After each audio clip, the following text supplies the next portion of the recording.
โอ้7,000มูสันนาเก้วันนี้ยินว่า7,000ที่ซื้อปัญหาที่เดี๋ยวพี่น้องที่มันขายไปได้7,000นะครับเนื้อมันหลายอยู่ตัวนี้น่าจะให้เบิ่งถ่ายมันก็ได้เล่งถ่ายพี่น้องมื้อนี้อาจจะต้องกรับนะครับนะแต่ผมสิลงวันเสาร์ก็ไปกรีดยางนะครับช่วงนี้ยางก็พอได้อยู่กิโลละขี่ยางก่อนนะครับโลละ25 บาท50โลละ26 บาทอยู่นะครับนะตัวนี้ได้7,000โอเคทั้งหมด3ตัวเลยจุ่มนี่เวียดเขาหลายอยู่นี่ส่วนท้ายตลาดได้พี่น้องนะเดี๋ยวสิพาไปเบิ่งช็อตทั้งพุ่นโอ้มาจากยังชุ่มหน่อยตัวนี้โอ้คือมามื้อนี้ต้องใช้หางัวได้ก็เลยเอาเข้ามื้อนี้โอ้บ่แม่นยังชุ่มหน่อยอยู่เนาะในหอยเวียดในห่างเวียด21,140หน้าดินืด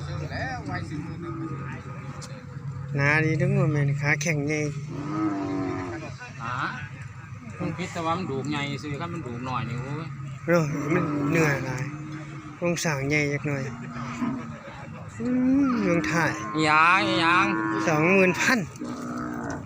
เดี๋ยวนี่20,000นาอยู่แต่ว่ามันรู้ว่านังหนา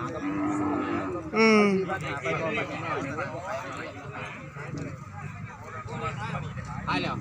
20,000พี่น้องเดี๋ยวแล้วเสียวงัวเข้ามาแล้วเดี๋ยว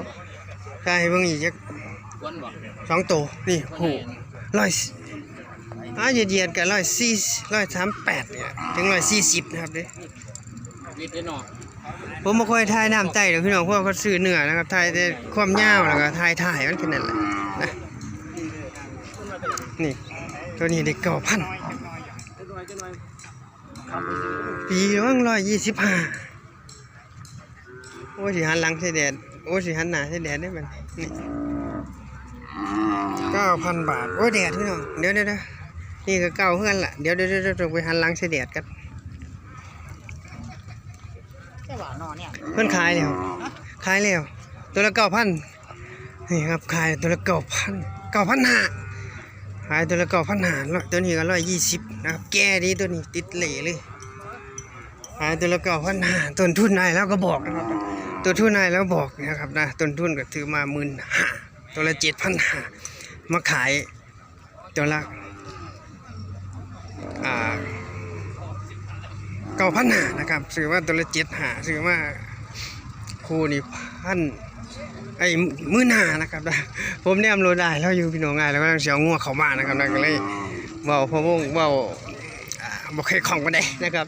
ถึงเว้าไปนำถึงแนมโลได้แล้วไปนำนะครับนะงัวสิเข้าแล้วพี่น้องแล้วเพิ่นขายงัวซอยอ้ายแล้วกันพี่น้องพอได้ค่าน้ำมันค่าเข้าเด้อพี่น้องเด้อนะตัวนี้ก็สิอยู่ต้นคลิปแหละตัวนี้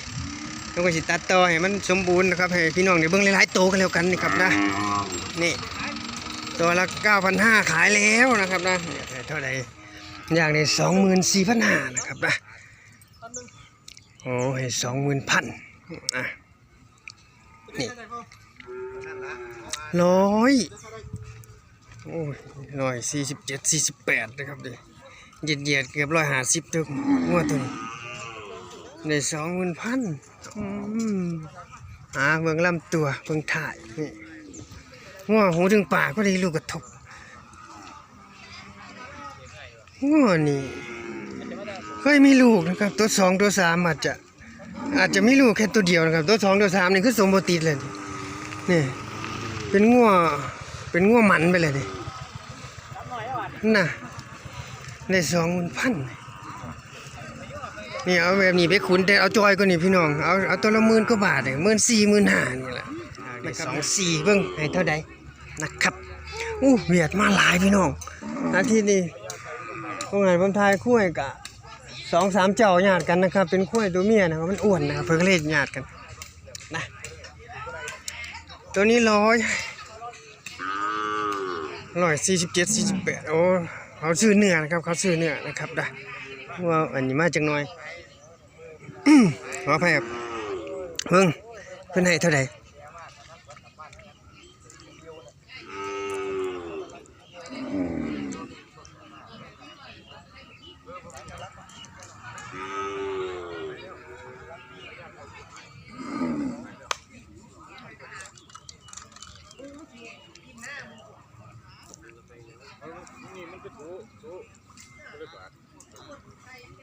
ทั้งคู่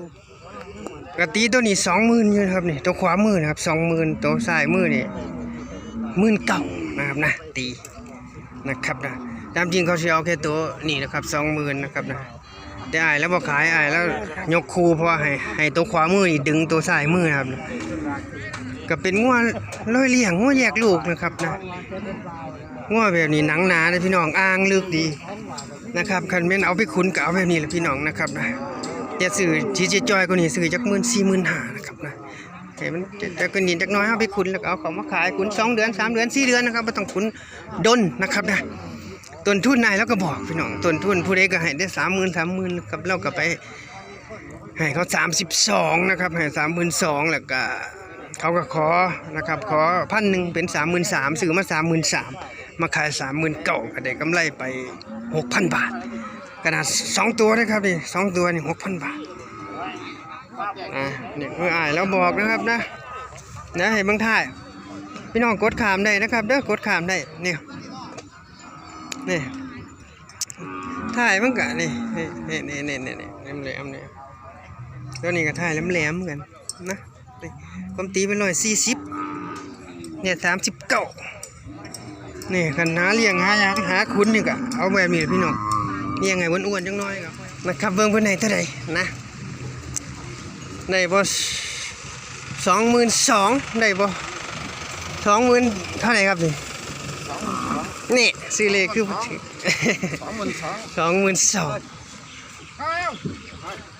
โอ้พูดพี่น้องผมบอกว่าเวียดเดี๋ยวนี้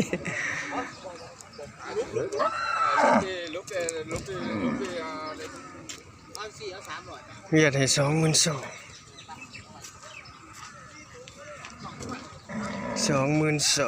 นะครับกับพ่อขายได้นะครับเนี่ย22,000นะครับนะ140เด้อพี่น้องเด้อส่วนสูงเป็นงูอ่างๆลึกๆนี่ครับนะหนังกันหนาอยู่กลางๆนะครับอยู่เกตกลางๆ